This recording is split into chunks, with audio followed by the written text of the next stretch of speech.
So, I'm going to explain more during the Shameless book plug. But yeah, this is today's video.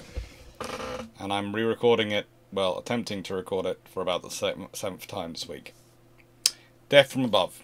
Germany develops the Fritz X in time to deploy it at the start of May 1940. How does this affect things? There's a reason I picked May 1940 as we started to deploy. I think they'd actually start production slightly earlier. I think they'd probably start production in 1939. But let's be honest, it's probably not going to be around much before then. April, May 1940 is probably when it's going to start being deployed, because of the nature of the war.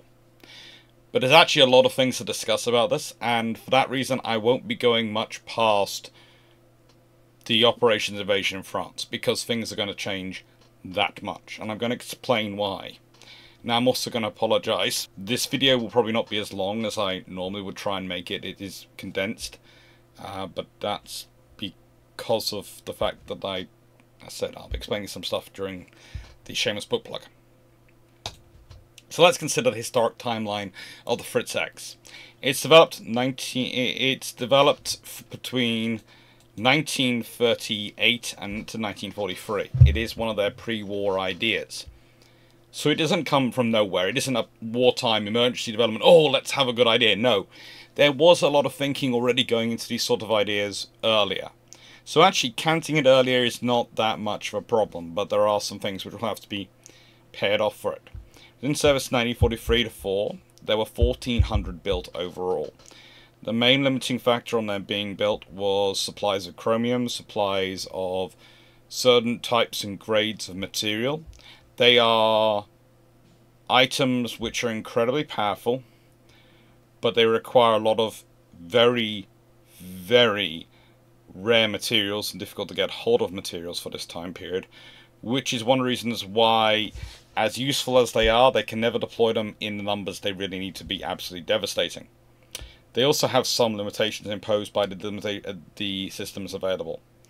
They have a manual command line of sight guidance, a Kell throttle bug, Fug 203 is 230, and that means that you have to have someone controlling, and it's a radio signal control. So someone has to be watching it and guiding it. That's a problem.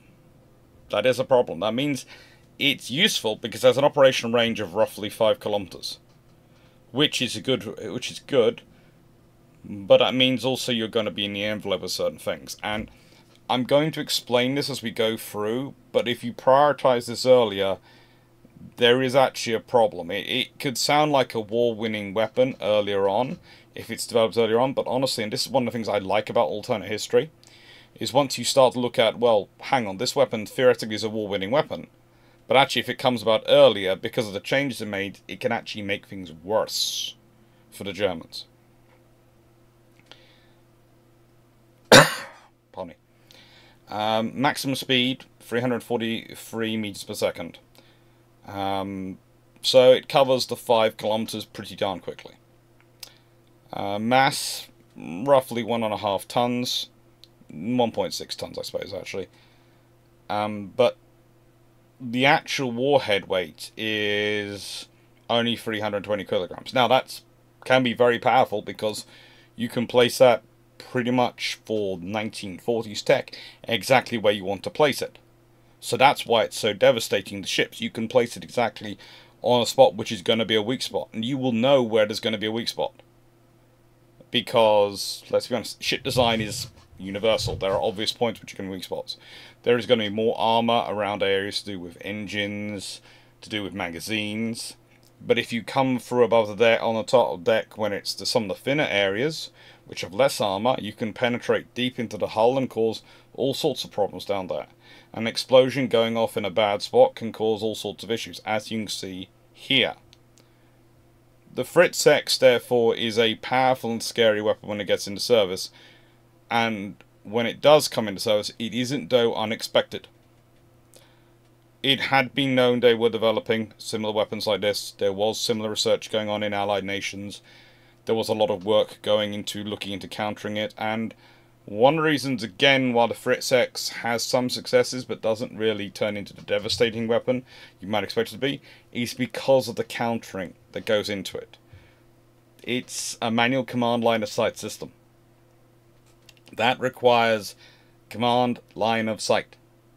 That requires both the command signals to be going through, and it requires line of sight on the weapon and target, which is a fairly difficult if you can make the circumstances for employing it fairly difficult. You know, it's employed from 1943 to roughly 1944.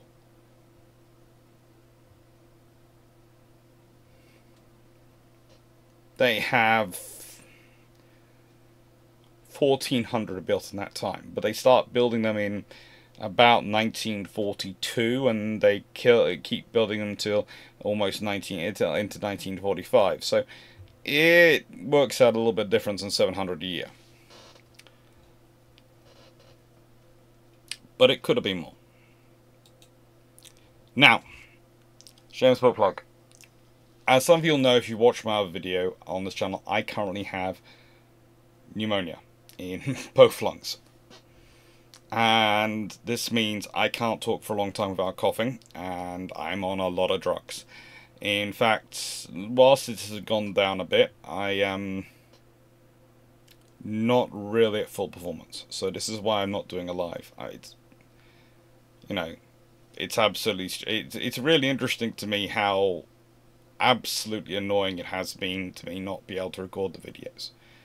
I knew how much the channel meant to me. I knew how much chatting with you all, talking about all this history means to me. Until I was not able to do it, I didn't realise quite how devastating it would be. In the nicest way, it's been a bit of a frickin' wrench.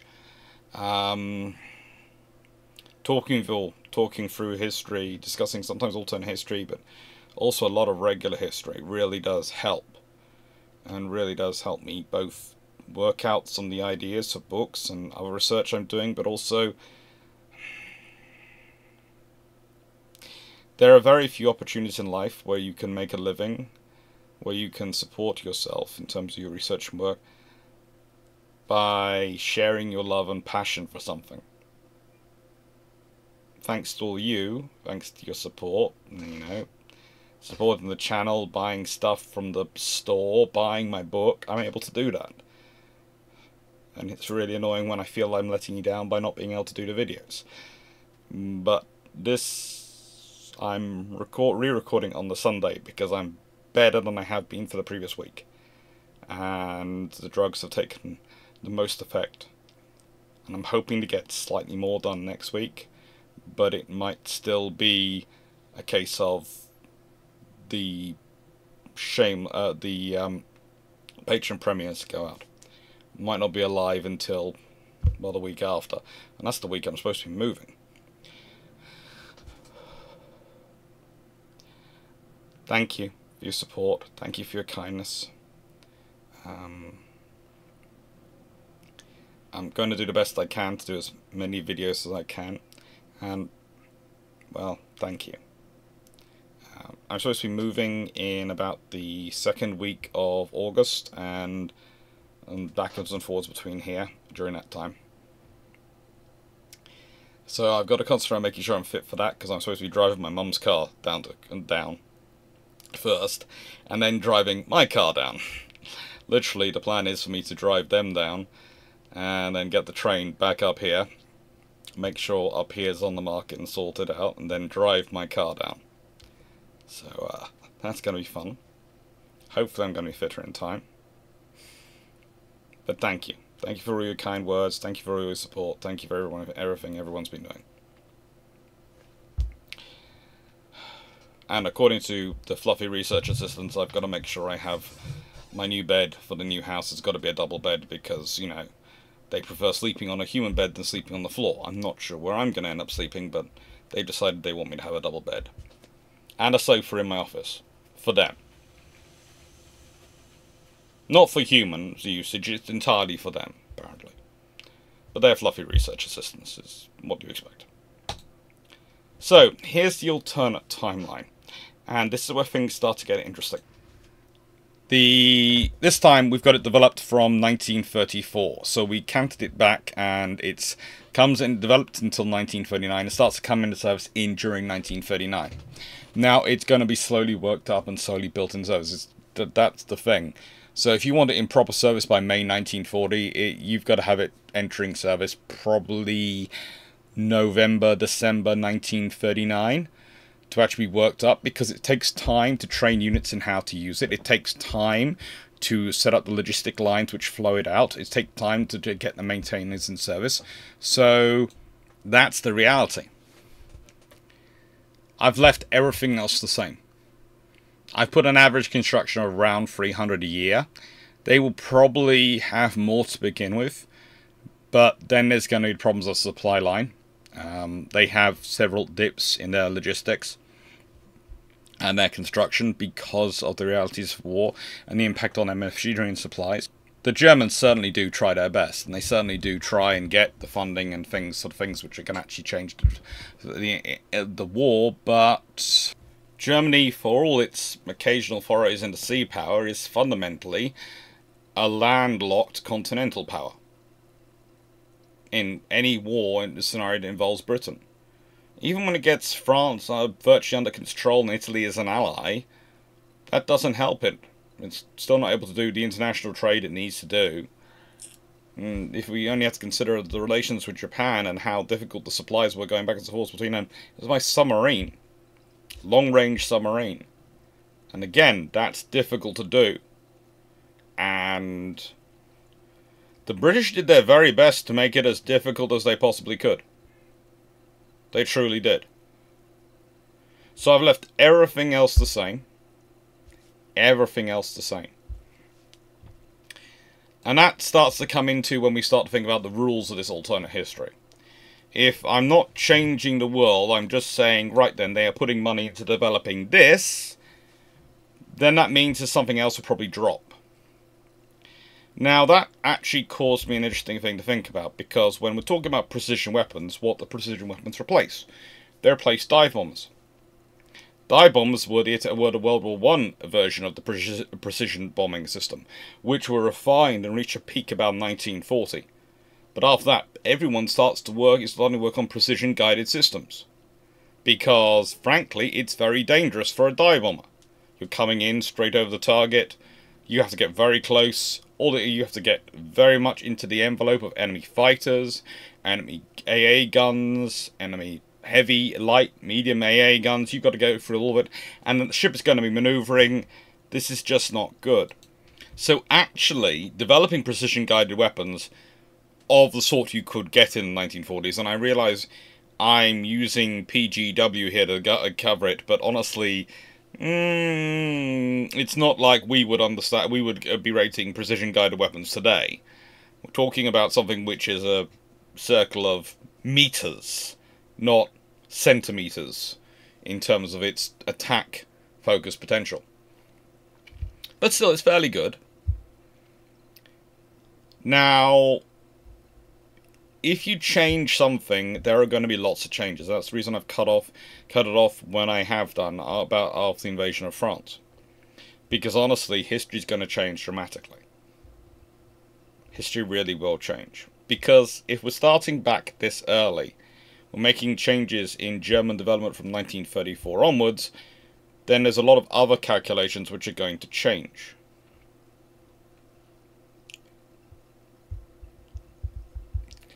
My suspicion is that instead of going down the dive bomber route, they go down precision-guided weapons. This might mean, actually, that you not only get the Fritz X, which is your anti-ship system, but you get a smaller, lighter version, which is used for anti-tanks and precision-guided weapons for ground support.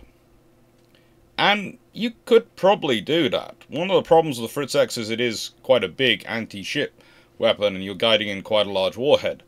If you wanted to, you could make a smaller bomb which would be pretty darn scary. Again, that's going to require even more resources, but this is another reason why Fritz X hasn't expanded much. Because any scenario where you're putting development into Fritz X and other weapons like that, and you're not developing the dive bombers because you're developing these systems instead, you're not going to have any more resources to chuck around. You're not magically getting them. We're not changing the political systems, we're not changing logistic systems, we're not changing the reality of access to raw materials. None of that's changing. So yeah, and also, the other nations are not going to stay the same. It was well known Germany was putting a lot of effort into dive bombers. It was well known, it was a lot of research being focused on that. And nations developed some things in accordance with that. Now, the nation I'm going to focus on primarily is probably going to be the British, because we're talking about the Fritz X, we're talking about the anti-ship system, and let's be honest, that's what the British are mostly concerned with. And that's going to have an impact on things. It truly is. But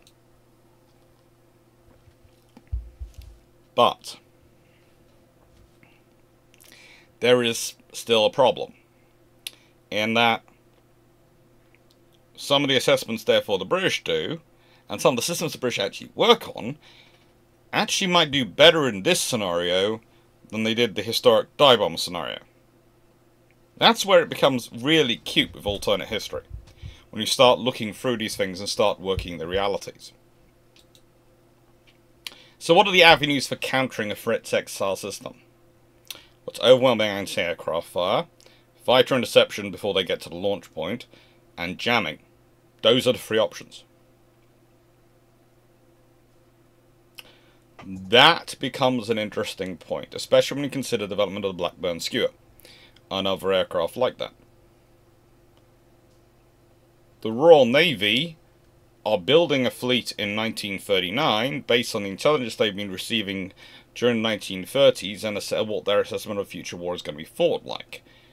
They are looking at the offensive power of dive bombers. The Blackburn Skewer is entirely shaped by the reality the Royal Navy wants a dive bomber, and it is one of the most accurate dive bombers in service in its period. It is one of the best dive bombers produced in the late 1930s, early 1940s.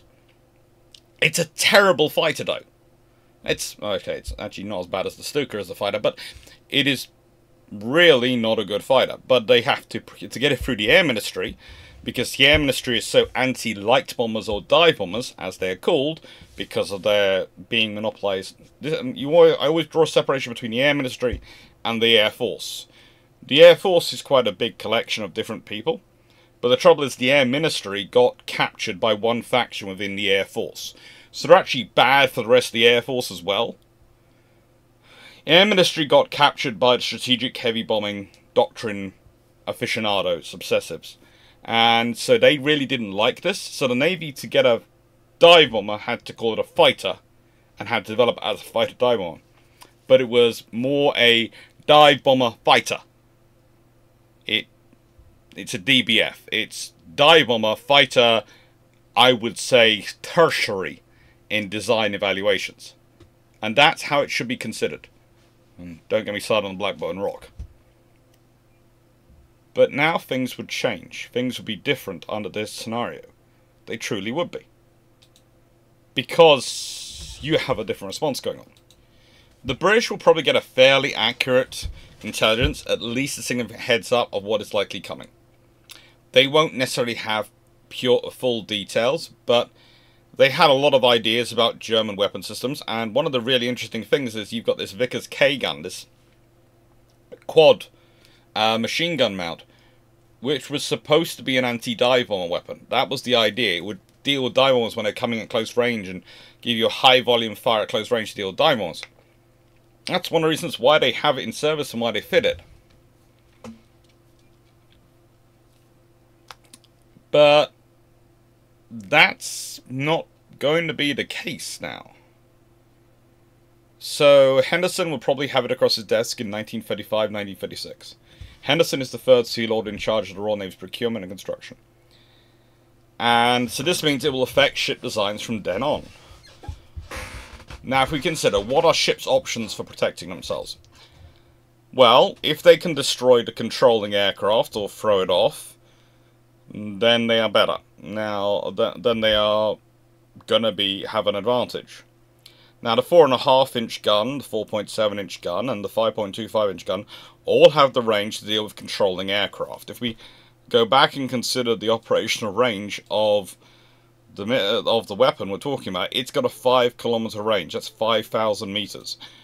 Most of the weapons we're talking about can easily reach the 20-kilometer mark. Now, the 4.7-inch Marks 9 and 12 had a range of roughly 15 kilometers at 40 degrees. So again, 5 kilometers is well within that. And again, the thing is, most of those guns, especially when we're talking about the mounts of destroyers, they are not good at dealing with dive bombers because they don't do the high angle when they're coming in close and coming in from above. But these aircraft won't be at the high angle unless they decide to park themselves up above the ship to drop the weapon and to try. But that's probably not going to be a good scenario, and they're not going to be sticking around up there. They're probably going to park themselves as far away as they can to try and drop the weapon, especially if they can do it from cloud cover, but then that's going to interfere with their being able to see the target. So they're going to want a clearish day to do it. There's none of the dive bombers dropping down from the cloud cover and coming straight in. If you've gone guided weapons route with the technology you have in the late 1930s, early 1940s, and the technology you have available, you have actually given yourself quite a lot more limitations than a dive bomber, because of the need for visual identification of your target and visual engagement. It means that it pretty much rules out most of the night strike operations. You can't do night attacks with that sort of system, and so that means torpedo bombers are going to be primary and more important because they probably still can do night attacks, especially. But there again, it's lunar illumination, so probably it's about the same thing. If you're depending on the moon to give you enough light to do the strike. But yes, it will affect ship designs. How will it affect ship designs? Well, if you're expecting your opponent to hang around firing weapon, yes, they might not need to hang around for long. Let's be honest, 5 kilometers. Being covered at over 300 meters per second. We're talking about 16, 17 seconds from launch to hit. That's not a long time. That's really not a long time. But you can do something in that time. I'd say jamming equipment is gonna be critical. I'd say German war plan changes. Well, if you're still planning on using your aircraft for close support of ground formations, a la Blitzkrieg and the other evolutions they work through together, then you are going to need to make sure those systems are able to do the required work. And by that, I mean you're going to need to have something to replace the Stuka in the fire support role. This is where I'm talking about the small precision guided weapon. You're going to need something which is roughly a 500-pound bomb that you can use precision ways. But that could give them a massive advantage in their early war tactics, because it goes from being a psychological weapon to a weapon you don't necessarily see. You don't necessarily see the aircraft which is 5 kilometers away dropping a weapon on you. You might see it, but it could be also out of range of any weapons you have. It might not be. But again, it's going to be useful. It's probably not going to change their war plans in terms of Poland, etc. that greatly. But, saying that, I also wouldn't be surprised if they try and use these weapons in their first strikes to try and take out targets like submarines and ships which are alongside. Anything which is in a position which is fixed, you can hit. Especially if you're using surprise and using these weapons. So, it's going to add another dimension to the conflict. Yes, a mobile moving vessel with active firepower going on around it, and is going to have an advantage. But a ship which is not moving is going to be at a disadvantage. A tank which is not moving is going to be at a disadvantage. A pillbox or something like that which is not moving is going to be a disadvantage. It comes to a really interesting thing when you start thinking about weapons like this and things like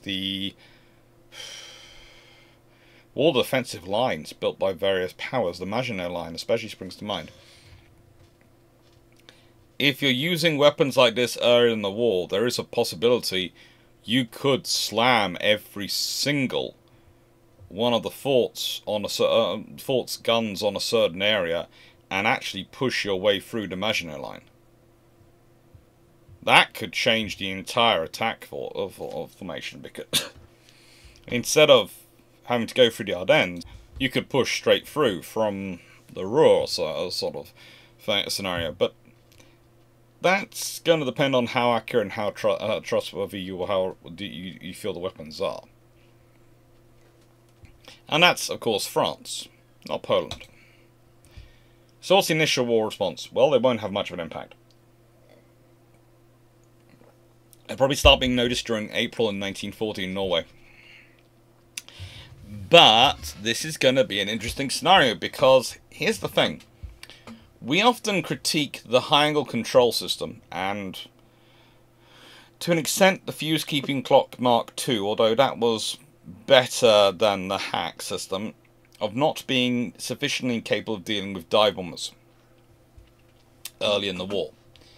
It was a system which was designed to deal with the strategic air threat as defined by the Air Ministry. And the Air Ministry defined it as being likely to be heavy bombers dropping from the air and dropping large amounts of bombs. The thing is, if you are dropping this sort of system and keeping at that sort of range, you are flying a flight profile which is far closer to a heavy bomber doing level bombing. Far closer. In which case the high angle control system suddenly becomes very, very dangerous. And if we consider that the British often also tied up main armaments into this, like they would use 8-inch guns from the Cannon-class cruisers especially, because those were able, several of them were able of very high angle fire, as the Australians like to scare the Americans with versus the Japanese. Americans calmly firing away with 5-inch guns, engaging the enemy, and suddenly boom, boom, boom goes an 8-inch county cruiser firing at them, and they're going, "Friggin' you guys doing?" The Australians going, "We got everything, mate!" Yeah, it's great fun. Under this scenario, the German aircraft might actually start taking far more damage. They're going to be well within the envelope of the gun range, but if they're standing off and firing these weapons, especially at the beginning of the war, they don't have to be there for long, but they're also not war experienced themselves.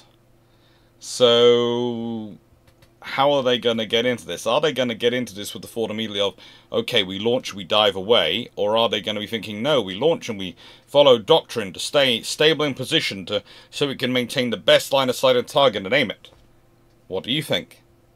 Likelihood to me is that crews are going to be losing on both sides. There are going to be the British losing some ships, but is it going to be more or less than the dive bombers they lost historically? Probably about the same. But the Germans are also going to lose some aircraft. And the historic weakness of the British guns and ship mounts in anti-aircraft mounts on their ships, it's not going to be exposed. The 4.7-inch guns on the Tribal class, for example. Well, if you've not got dive bombers coming in over at you, you don't need to worry about replacing the X mount with a twin 4-inch mount to get the high angle.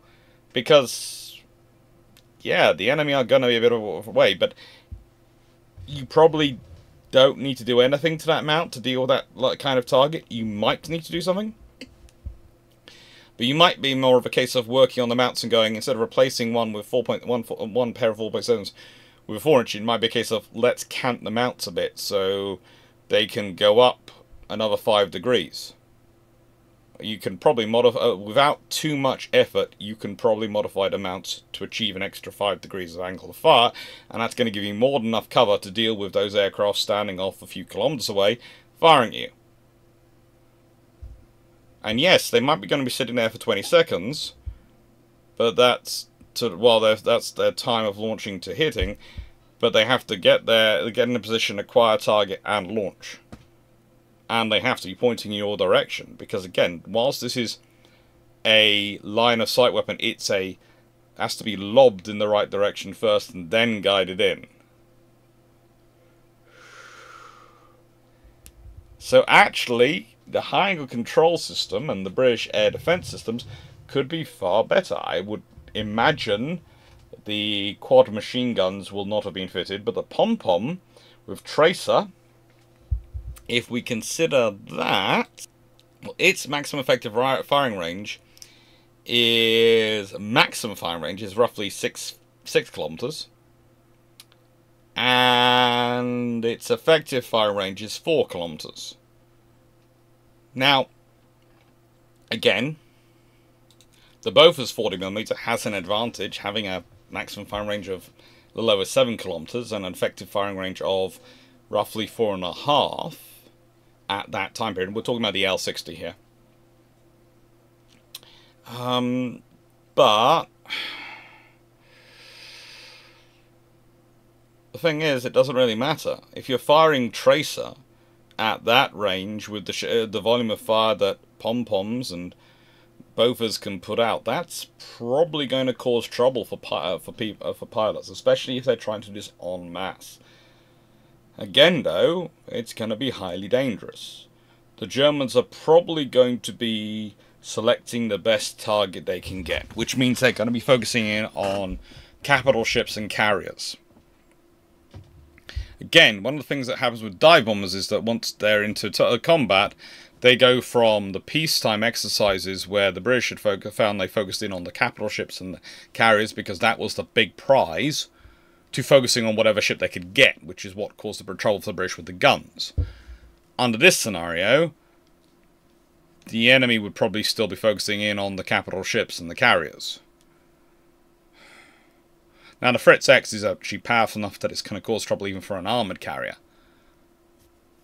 But I'd like to go back and think about what the pre-war response might be again. Remember when I talked about the Skewer being a dive bomber?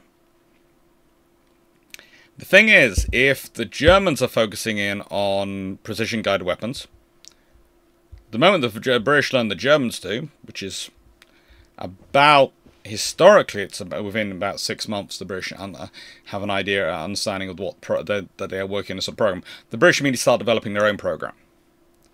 Again, I cannot doubt the British would do the same thing, but also that's going to change the balance. If you're now doing a scenario where you want to keep the enemy from being able to hang around 5 kilometers away from you, firing these sort of weapons, or within a certain range, and you're quickly going to work out from your own development systems what the really effective control range is going to be, well then that's going to change things. I don't see the British developing the Skewer as a dive bomber in this scenario, because they're going to be developing those weapons too again, and let's be honest, they already have the perfect system to deploy such a precision-guided system. The Swordfish, the Albacore, the Barracuda, all those aircraft coming through are perfect. They're multi-crew, they are able to carry heavy weapon systems quite happily. You could possibly even carry as many as 2 on a Swordfish if you really wanted to work it up. And yeah, the advantage to the British is tremendous.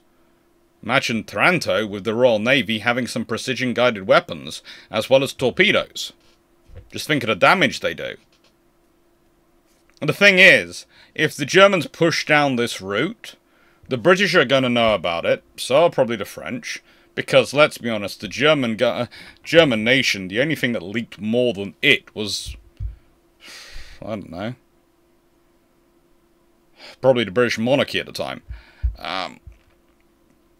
It was a sieve, the amount of information coming out, because of the way the Nazis had taken over, because of the way Nazis had structured it, and because of their own gaps in their own system and developing system, and where they're trying to get the information from. You set up companies in other countries in order to get around development and scientific research rules, and that's good. But it also means now the information is being hosted in other countries, and it's got to be moved backwards and forwards, and there's all sorts of information flows. All sorts of things that people can get access to.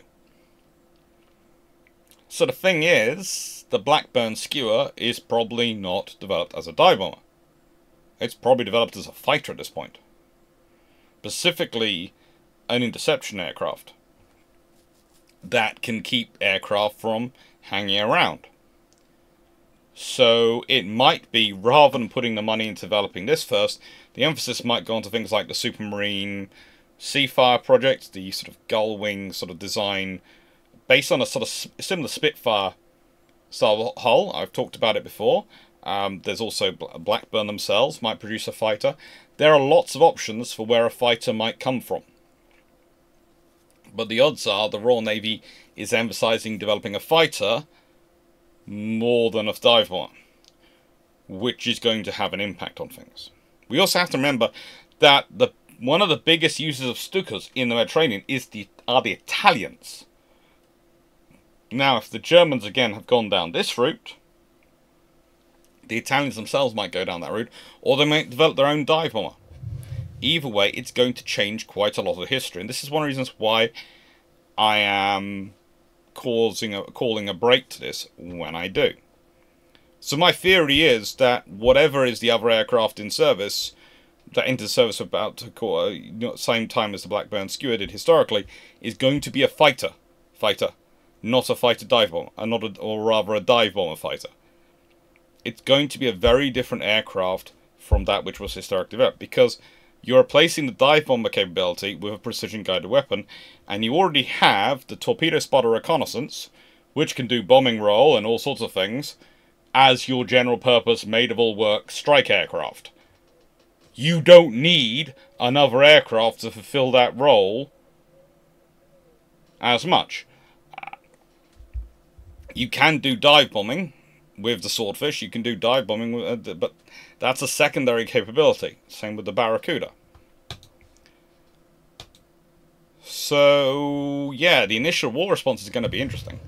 It's going to change some things, because, again, the high-angle control system and probably a better fighter are going to change the operation, the way the British are working, in terms of their air defence, and in terms of how they're dealing with this threat. But there's also going to be the Fritz X and other systems which are going to be affecting it. The Germans are probably going to be focused even more on capital ships and carriers. Okay, that's a problem. But it also could be an advantage, because if the Germans are making a bigger play for them earlier on, that might mean that disruption in construction doesn't take place. You know, that Churchill might not be able to have the foray he does, especially if they're able to go, well, hang on, we're going to lose a lot of ships to these systems if we don't have the necessary coverage. And you have to remember, a carrier is both a support asset and both the core of a fleet and a support asset. Someone wrote a comment about this the other day, and I thought, well, I'm sure I've already explained that, but if I haven't, thank you for the comment for reminding me. A carrier supports by providing the air group, which provide the strike and wider air defence, the wider anti-submarine warfare net, the systems which expand the reach and defensive onion and depth of the task group. And that's what you need to defend against these sorts of weapons. Which takes us to Norway. Norway would be an interesting campaign. Without dive bombers, it is going to change things. While certainly precision-guided weapons will take a lot of advantage over this, and things like the Fritz X will be very useful, you've also got the reality that the mountainous terrain of Norway, and the fjords especially, mean that you can't necessarily keep at range to keep in visual sight. You can't. It becomes kind of like the Falklands War when we talk about that, and San Carlos Bay. The reason why Michael Clarke, who was the Commodore in charge of the Amphibious Task Group and was the one doing the amphibious operations and planning it, all sorting it out, chose San Carlos Bay is because he's a former observer from Buccaneer squadrons. He'd been a squadron commander in the Buccaneers. He knew how aircraft attack ships. And he knew that if they had enough rock around them, the aircraft, especially with the weapons they had available, weren't able to target from beyond the rock. They had to come over, which meant they had to pop up and come in. And if they had to pop up and come in, they immediately went into his perfect firing envelope for all his defensive fire. Which is why you get a lot less damage than the ships inside San Carlos Bay. Outside, in the waters and coming into it, that is a dangerous area. That is bomb alley. That is where you are at risk. But actually, inside San Carlos Bay, you were actually fairly safe with enough defensive fire going on, because the time the enemy aircraft had over you was limited, and they were immediately into a firebox the moment they flew in. And it was made even safer when they didn't know that their bombs weren't going off. But the BBC soon corrected that, because after all, it was unsporting of the Argentinians to not realise their bombs weren't going off because they were being dropped too low. But leaving that to one side, for Norway, this is going to have an impact. I remember looking at Narvik Fjord, etc., and other fjords. This is going to have a big impact on operations, because you have to be pretty much flying over the fjord to be able to target ships inside the fjord. Now, if you're a diver, what you do is you dive in quickly through the envelope of air defense, drop the bomb, and get out. It's not safe, but you're in and out, and you're constantly moving. With a precision-guided weapon, you would stand off at range. But you can't stand off that far away because it's a command line of sight weapon. You have to be able to see your target. So you have to be flying above the mountains, above the sides of the fjord, watching the target in visual range. And some of these fjords, they curve all over the place. So that again narrows down your positions even more. And you're going to be highlighted and being fired at. And yes, your shell, your weapon can move at 300 meters a second, 330 plus meters a second. But the muzzle velocity of a 40mm Bofors is 850 to 880 meters a second. A pom-pom's muzzle velocity is between 700 for a worn gun and 732 for a new gun meters per second. More than double its speed. So whilst you might need 16, 18 seconds for a target, they need 9 seconds to make your life inhospitable.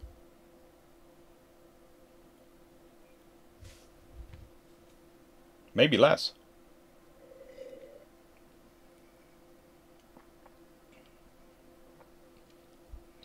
Especially the closer the range it is, the worse it gets when you're dealing with that. And you can't pick out your target at long range because you don't see that target until you're in their firing envelope over that fjord. The thing is, that's going to change the results of the air attacks. They're going to get some successes still, but they're also going to get some failures. And that's the reality of this. It's going to change how they attack, but it's also going to change the effectiveness of the defense. As said, the high-angle control system is suddenly going to be a really good bet. Something which was really, really a good idea to be investing in. Add in radar, that becomes nasty. Add in jamming of the command and command system. And by the way, most people, when they start talking about jamming, think, well, they must be jamming specific frequencies. Yes, if you know the frequencies. If not, you're under air attack. Turn on your jammer as much as possible and jam everything. And then they have to get to a range at which they can burn through the jamming and still control through the jamming, which means they're going to have to be even closer. So yes, this is a really great weapon system when it comes into service. It's a really dangerous, really scary weapon system. But the thing is, actually, at the beginning of the war, it's actually going to be more of a problem, because that's at the point at which resources are the most flexible and the most free. The beginning and the end of the war is when resources are most available. It's the middle of the war when resources are in trouble. And again, to develop this system and implement it properly, you're going to have to start it earlier, and you're going to have focused on it over other systems. So you're not going to have dive bombers as your backup option. You're going to have aircraft orientated around this weapon system. Probably a focus on things like the Ju-88. The Junkers 88 is probably going to be far more of your combat aircraft basis than the 87, which is not a bad thing. Honestly, the 88 is a far better aircraft, and armed with this, it's going to be very, very capable. But it's also a bigger target. And it's a twin-engine aircraft. And yeah, the Germans do build 15,000 of them originally, but that's a lot of resources. In fact, the more resources you have to put into your medium multi-role twin-engined aircraft, the less resources you're probably putting, and you're not developing dive bombers, the more resources you are probably going to be putting in, less resources you are likely to be putting into any sort of strategic bomber development. So they're probably going to be even more focused on twin-engined aircraft. Which, again, is not necessarily a bad thing for the Germans. I think you would also see from the British a doubling of efforts quite quickly. And the British, in terms of naval firepower, are going to be focusing on having enough firepower to cover those ranges. The twin 4-inch gun, a high-angle mount, is probably not going to be as in demand as it was historically, because, again, you don't have the dive bomber threat.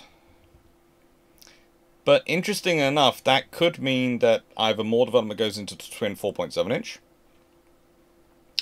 which means that could come into service instead of the twin 4.5-inch for the smaller ships, or the twin 4.5-inch gets more of an emphasis for development earlier on, to provide the extra range of fire control. I think the other thing that's going to be quite a heavy emphasis is going to be integration of high-angle control system into a wider suite of fire control systems and radar.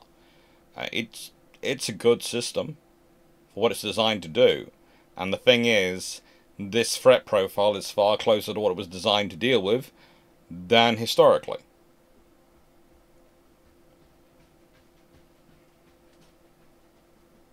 It's far, far closer. So now we have the invasion of France. As said, historically, the Germans slipped through the gap. And they could still do that, and that would probably be sensible, because going through the Low Countries and these areas is far... There was a reason they're called Low Countries. They're far flatter, far smoother, far easier to go through. But it also involves you violating neutralities. And you might not wish to do that. You might wish to complicate the lives of Britain, etc., far more by having neutral powers wandering through the trading zones. That's certainly a more complicated problem for the British to deal with. And as such, you might decide to go straight into France, using your precision-guided weapons. Or not. The thing is, I can see the invasion of France working out much as it did historically, because I don't see the French government having been any more sensible in their funding of the armed forces. But I do see Germany not having had as successful a Norway campaign.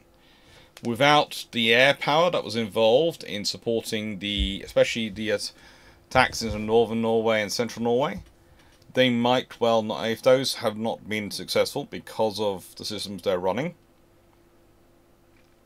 I could see that having an impact on the likelihood of their success.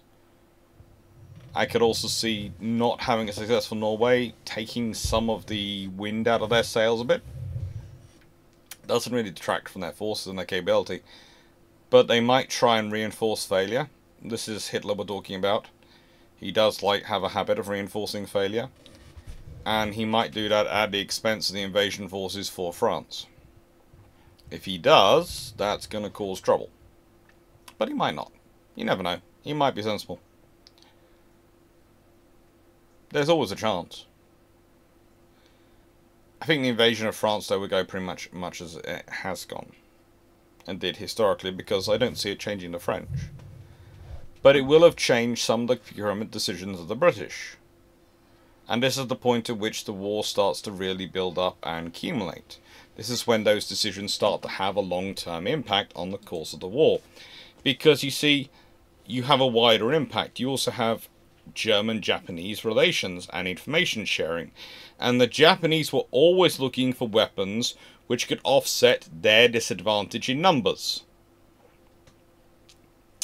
For them, the idea of aircraft which could be controlled from other aircraft and then used as strike assets is not a difficult thing for them to get to. And we know they start looking at these fairly early on. They're looking at the idea of such aircraft fairly early on. Why not? Why not have an aircraft if you're developing control systems such as you've already got for Fritz X, etc. The information going through them could well lead to far more of a development of control systems for more interesting aircraft. This, of course, is a rocket-powered aircraft, which was developed later in the war as the idea of a specialist kamikaze aircraft. But I don't think they get this at the beginning of war, but the point is they have the idea pattern, they have the thought process going on, and it's going to have an impact. The more these weapons are happening, in terms of Europe and in terms of war going on, the more effort is going to be put by the Americans in developing such weapons, by the British in developing such weapons, and by the Japanese in developing such weapons. And the reality is, the British and the Americans have access to a lot more resources, a lot easier than the Germans do. And the British are always worried about food imports and things throughout World War II.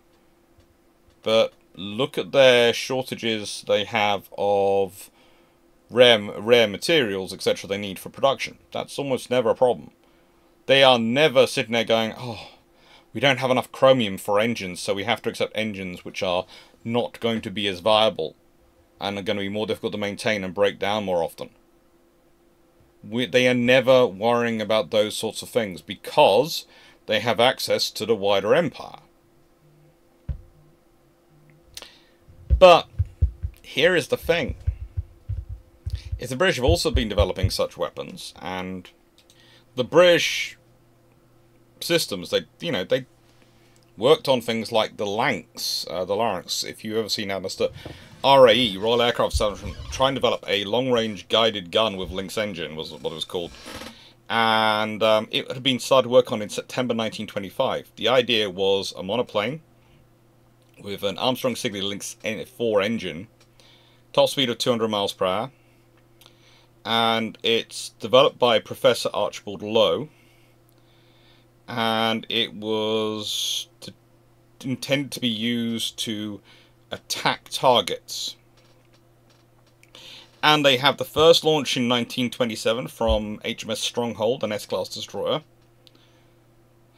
They then do another test flight in September 1927. The aircraft flew 100 miles and then was lost.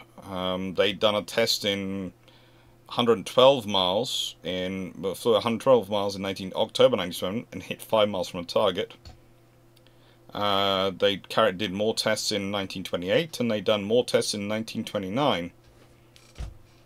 In fact, in 1929, the two launches, one overflew the target, one was successful. And that was a radio-controlled aircraft. So the thing is, a lot of nations are working on the ideas of this stuff, and if they hear Germany's putting a lot of emphasis in, they're going to dust off their research and put a lot of work into it. So you're going to be dealing with that as another impact.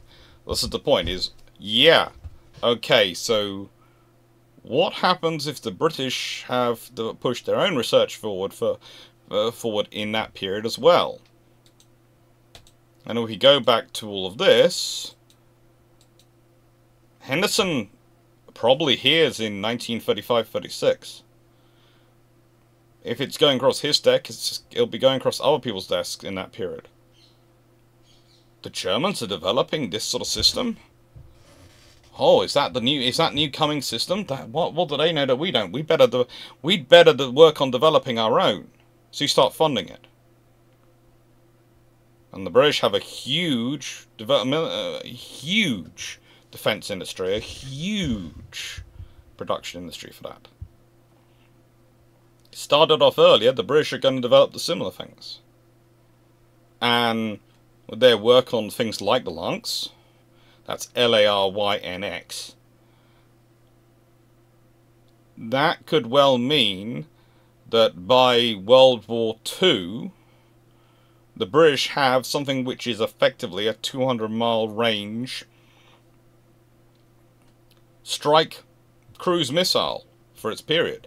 Yes, it'll probably fly using a propeller powered, and it'll probably look not too dissimilar to a sort of little monoplane, rather than a V2 or V1 or something like that. But imagine those coming in and hitting targets. And again, they don't put the results in, they don't put the emphasis in, because of the decisions they're making based on the intelligence they're getting to counter the weapons that they think they're going to be fighting. You change that, they're going to change their response and choices. Because, again, if you're going for precision-guided weapons, well, if the Royal Navy wants to develop precision-guided weapons for aircraft, they have to go through the Air Ministry. But if they want to develop them for their land-based systems, anti-shipping, or sea-based systems, they can go to the Royal Aircraft Establishment, the RAE, themselves. The Admiralty can go to themselves, because it's a weapon system for their ships. Again, you have things like Swordfish, etc., which have a very long range. And other aircraft, Albacore, which has an even longer range, and other aircraft come in, which could escort such systems in, and make sure they reach their target, and then dive and hit their target. Think of them more as, well, they were trying to develop them as a fire and forget cruise missile system, but think of them more almost as uncrewed wingmen. I.e., you bring your bombs, well, hey. Or you can bring your extended range fuel tank and just guide in these bombs to hit the target. Every aircraft flies along with a couple of buddies.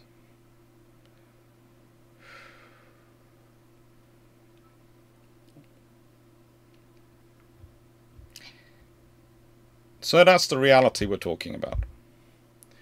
It's an interesting alternate history to think about, because if you push through one scenario, you're going to have a big impact on others. Again, the Japanese have got research going on in this area. They're going to push further into it. The Americans have got research into it. It's going to add all sorts of things to the war. So it could be, you can sit there and you can try and claim, well, you know, if the Germans vote this, everyone else stays the same. But they're not going to. That's the really interesting things about alternate history. And sometimes you make your estimate wrong. And that's the other reality of history and reality of life. You have the information you have, you do the best of it you can, and you hopefully make the right call. Sometimes you get it wrong. Sometimes you make the wrong bet. You make the wrong calculation. The trouble with when you do it in wartime, when you do it on weapons procurement, when you do it on warship design, when you do it on aircraft systems, is when you get it wrong, people tend to die. And that's ultimately the problem. People tend to die when you get it wrong.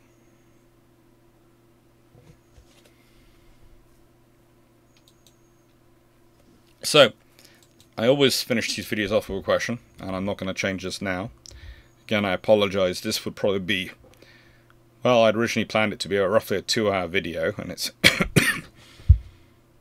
it's been about an hour long, with about 45 to 50 stops for me to cough. But I hope you found it useful, and I hope you found it interesting. And if I haven't covered bits that you think I should have covered, I apologise. There has been a lot cut down from what was rained to roughly 2.5 hours down to about an hour to give you something.